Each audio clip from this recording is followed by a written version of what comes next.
जामवंती जी कहते हैं हनुमान तुम जानते हो कौन हो? हे हनुमान, अपनी बल अपनी बुद्धि को जगाओ, क्योंकि इस समय आपके बल बुद्धि दोनों की आवश्यकता है। इस संकट की घड़ी में तुम ही उबार सकते हो। अरे बाली समय रवि भक्षी लियो, तब तीनों लोक भयो अंधियारो, आही सो त्रास भयो जग को, यह संकट काहू सो जात न टारे, देवन आनी करी विनती, तब छाड़ी दियो रवि कष्ट निवारो। को नहीं जानत है जग में कभी, संकट मोचन नाम, संकट मोचन नाम तिहारो, संकट मोचन नाम तिहारो, संकट मोचन नाम तिहारो। हनुमान तुम्हें कौन नहीं जानता? हा? बाल समय रवि भक्षी लियो। हे हनुमान, अपने बल को जगाओ। क्यों? क्योंकि आप बाल अवस्था में रवि को पहला फल आहार जान करके सूर्य देव को पहले ही आपने निगल लिया था, और देवताओं की स्तुति के बाद तब आपने अपने मुख से उनको मुक्त किया था। इतनी शक्ति, इतनी प्रभुता है आप में, इतना अथाह बल है आप में। उस बल को जगाओ हनुमान, क्योंकि आज उस बल की आवश्यकता है, कुछ शक्ति की आवश्यकता है हनुमान। वो बचपन काल की, अपने बाल काल की वो शक्ति को याद करो हनुमान। जामवंती जी लगे हनुमान के बल शक्ति को बताने, जगाने, याद दिलाने। जामवंती जी कहते हैं हनुमान जानते हो हे हनुमान, तुम्हारा इस धरती पर अवतार किस लिए हुआ है? हनुमान जयंती पास में आने वाली है, आने वाली है ना। धूमधाम से हम आप मनाते हैं, लेकिन क्षमा करिएगा, एक बड़ी सुंदर सी बात निकल करके आई है। हम आप अक्सर कहते हैं कि हनुमान जी की जयंती मना रहे, क्षमा करना, हनुमान जी की जयंती नहीं, हनुमान जी का जन्म उत्सव मना। अक्सर हमने सुना है, लोग कहते हैं कि हनुमान जी की जयंती है, नहीं, हनुमान जी का जन्म उत्सव क्षिप्त रूप से लिखा जाए। हमने कहीं मंदिर पर भी देखा, लोगों ने लिखवाया था बोर्ड में, बैनर में, हनुमान जयंती। क्षमा करना, ये अज्ञानियों की क्या है, यह पहचान है। जो अज्ञानी होते हैं ना, ऐसे उठपटांगे काम करते हैं, पता कुछ होता नहीं और उल्टे सीधे कर देते हैं। हनुमान जी की जयंती नहीं होती, हनुमान जी का जन्म उत्सव होता है, क्योंकि हनुमान जी कौन है? अजर अमर गुण निधि सुत हो। सीता मैया के वरदान से हनुमान जी आज भी अजर और अमर है। जयंती उसकी मनाई जाती है जो नहीं होता है, और जो होता है उसकी जयंती नहीं, उसका जन्म का उत्सव मनाते हैं। शुद्ध अगर कहा जाए, समझा जाए तो बर्थडे। हाँ, बर्थडे समझ में आता है ना, वही मानो। हम आप अपने बच्चों का बर्थडे करते हैं ना, हाँ, वहां हनुमान जी का भी आने वाला है। हाँ, देखो बर्थडे कहा गया तो कैसे समझ गए जल्दी से? हाँ, जल्दी से समझ गए। हनुमान जी का जन्म का उत्सव, महोत्सव मनाएंगे। यहां पर श्री जामवंती जी कहते हैं हनुमान, अपने बल और बुद्धि को जगाओ, क्योंकि इस संसार में कौन सा ऐसा कार्य है, कवन सो काज कठिन जग माही, जो नहीं हुए तात तुम पाई। हे हनुमान, इस संसार में कौन सा ऐसा कार्य है जो तुम नहीं कर सकते हो? हनुमान, अपने बल अपनी बुद्धि को जगाओ। जैसे ही कहते हैं कि सुनते ही भयों पर्वताकारा, राम काज लगी तब अवतार। जैसे ही कहते हैं हनुमान राम काज लगी तब अवतारा, तुम्हारा राम जी के कार्य को करने के लिए ही अवतार हुआ है। हनुमान जी सुनते हुए भयो पर्वताकारा, पर्वत के समान हनुमान जी खड़े हो गए, गरज रहेंगे, सिंहनाद करी बारही बारा, शेर की तरह दहाड़ते हुए हनुमान जी विराट रूप धारण किए। मानो कि आकाश और ये धरती की दूरी भी कम पड़ गई हो, इतना विराट हो गए हनुमान। वज्र जैसा जिसका देह हो, गर्जना मानो सिंह शेर की तरह हो। हनुमान जी विराट रूप धारण करके कहते हैं कि काका श्री जामवंत जी मुझे बताइए कि करना क्या है, क्या करूं मैं, आज्ञा दीजिए मुझे। या तो कहो मैं इस सारे संसार, इस जितना भी ये समुद्र का जल है ना, जो सारे संसार को बीच में बांध करके रखा है, मैं इस सागर के जल को ही लांग जाऊं या पी जाऊं, निकल जाऊं। या जिस लंकापुरी, जिस त्रिकूट पर्वत पर लंकापुरी बसी हुई है, उस पर्वत को ही उखाड़ करके राम जी के चरणों में लाद के रख दूं।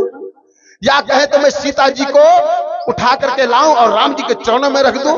या कहे रावण को वहीं पर भूसे से मार करके और समाप्त कर दूं। क्या करूं, आप मुझे आज्ञा दीजिए। अरे जामवंत जी कहते हैं ना ना ना ना, ऐसा कुछ भी नहीं करना। हे हनुमान, मैं जानता हूं कि तुम ऐसा कर सकते हो। क्यों? क्योंकि मैं तुम्हारी महिमा को जानता हूं। सब कुछ कर सकते हो, पल भर में सब कर सकते हो। लेकिन वो जिसके लिए आए हैं, फिर उनका क्या होगा? वो क्या करेंगे जब तुम ही सब कुछ कर दोगे? अरे उनके लिए छोड़ दो, हाँ? उनकी महिमा उन्हीं को छोड़ दो ना। ये सब तुम ही कर दोगे तो फिर उनका कार्य वो अपना कैसे करेंगे? उनको भी तो अपना करने दो। हनुमान, मैं जानता हूं कि तुम सब कुछ कर सकते हो, लेकिन बस इतना करहु तात तुम जाई। हे हनुमान, ऐसा कुछ भी नहीं करना। क्यों? क्योंकि जब राम जी ने आपको विदा किया था हनुमान मुद्रिका दे करके, तो उन्होंने कहा क्या कि ऐसा सब कुछ करना नहीं, कहा ना, क्या कहा? सीता की सुधि लेकर आना है। तो बस जामवंत जी कहते हैं वही मैं भी तुमसे कह रहा हूं, जाओ और सीता की सुधि लेकर के रघुनाथ जी को बता दो। वहां कुछ भी ऐसा नहीं करना।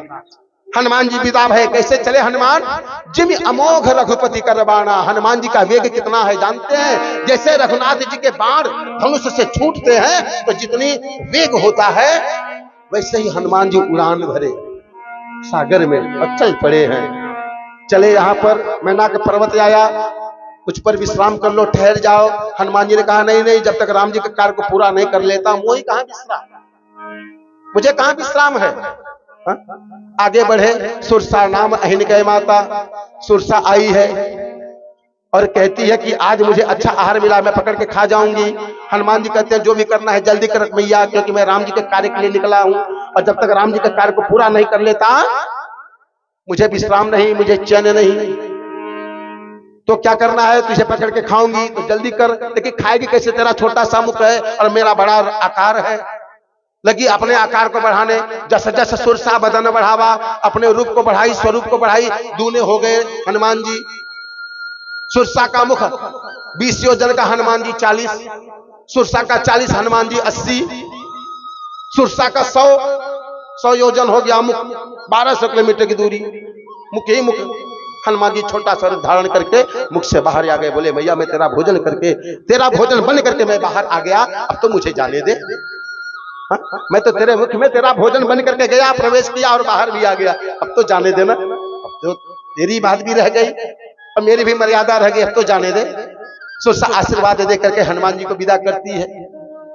हनुमान जी आगे बढ़े। सिंहिका मिली, सिंहिका का वध किए, जो परछाई को पकड़ करके भक्षण कर जाती थी। आगे हनुमान जी पहुंचे, वहां लंकनी का पहरा है, लंकनी को गति दी हनुमान जी और लंका में प्रवेश किए। सभी जगह लंका के अटारी कोठे पे सब जगह भवन, सब जगह ढूंढा गया, सीता जी का कहीं कोई पता नहीं। रावण के शस्त्रागार में हनुमान जी प्रवेश किए, वहां पर भी नहीं। रसोई में प्रवेश किए, वहां पर भी सीता नहीं। शयन कक्ष में प्रवेश किए, वहां पर भी सीता का पता नहीं। ढूंढते ढूंढते हनुमान जी को कहीं सीता का पता नहीं। रसोई में देखे तो रावण भोजन किया था, दही का सेवन किया था रात्रि में, वो भी दही शेष छोड़ दिया था। समझ गए हनुमान जी की विनाश काले विपरीत बुद्धि।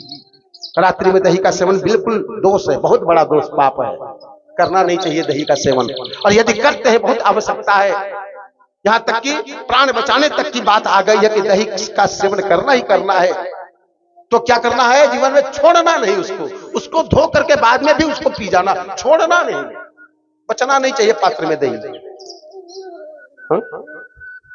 लेकिन वहां पर वही देखे हनुमान जी, समझ गए अब इसका तो सब कुछ होने वाला है, विध्वंस होने वाला, विनाश होने वाला।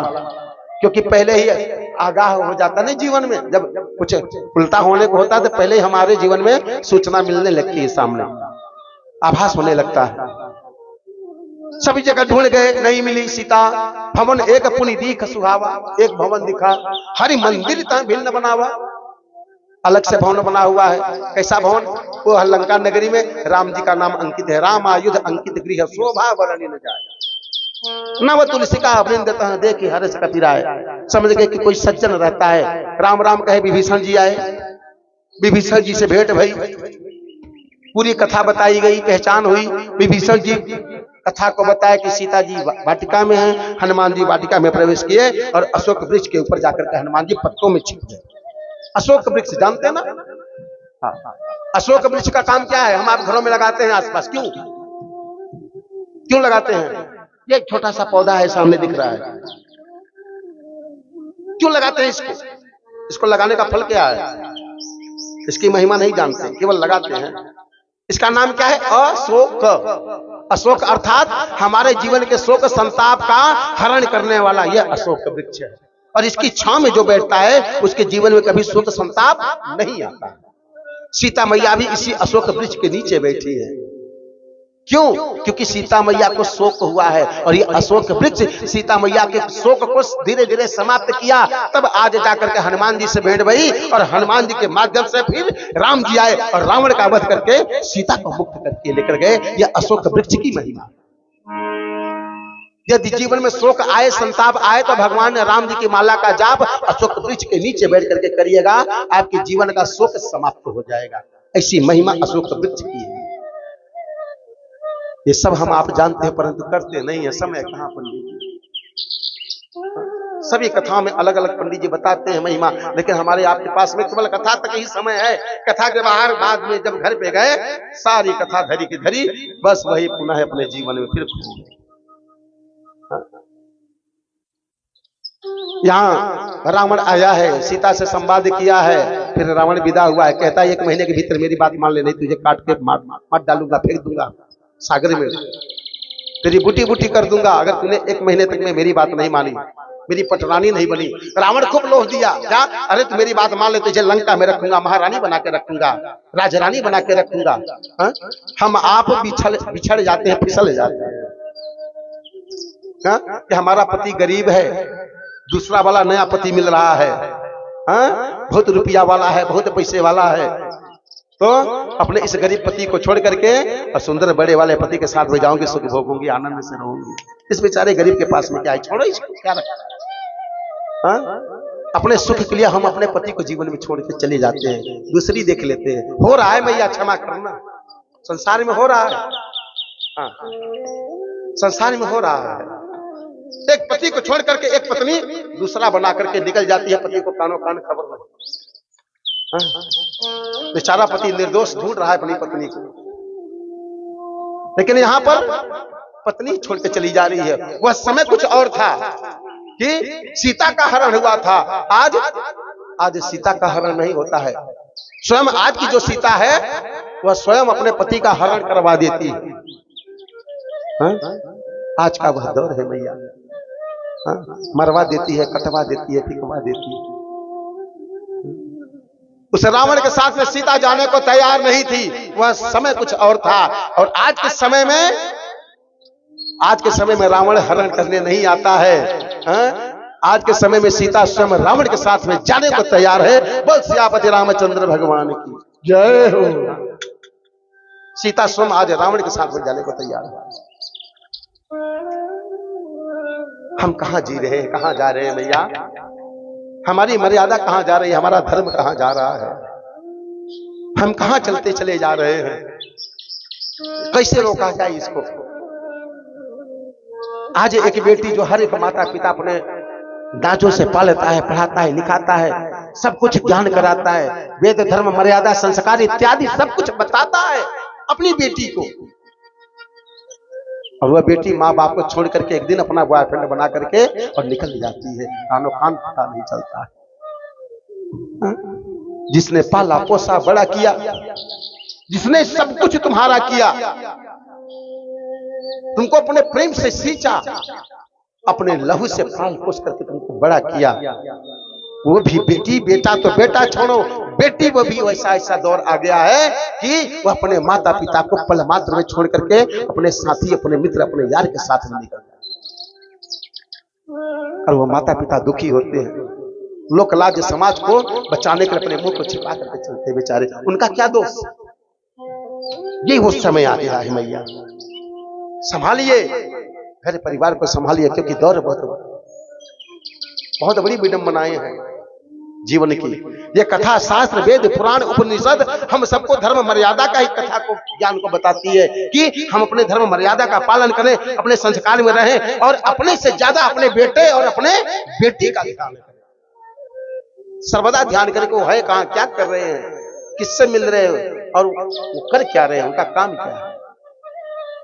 जिस प्रकार से हम अपने से छोटे से 5 साल के शिशु की सेवा करते हैं, देख रेख करते हैं कि मेरा 5 साल का शिशु भूखा होता है, पालने में सोया होता है, अगर वह रोता है तो मैया दौड़ करके सारे काम काज को छोड़ करके पालने के पास आती है और अपने हृदय से अमृत से अपने पुत्र को सींचने लगती है। जानती है कि मेरा पुत्र भूखा है, रो रहा है, पालने में सोया है, सारे काम काज एक तरफ, परंतु मैया का प्रेम एक तरफ, सब छोड़ छाड़ करके दौड़ करके आती है, अपने पुत्र को पालने से उठा करके और हृदय से लगा लेती है। समझती है माँ।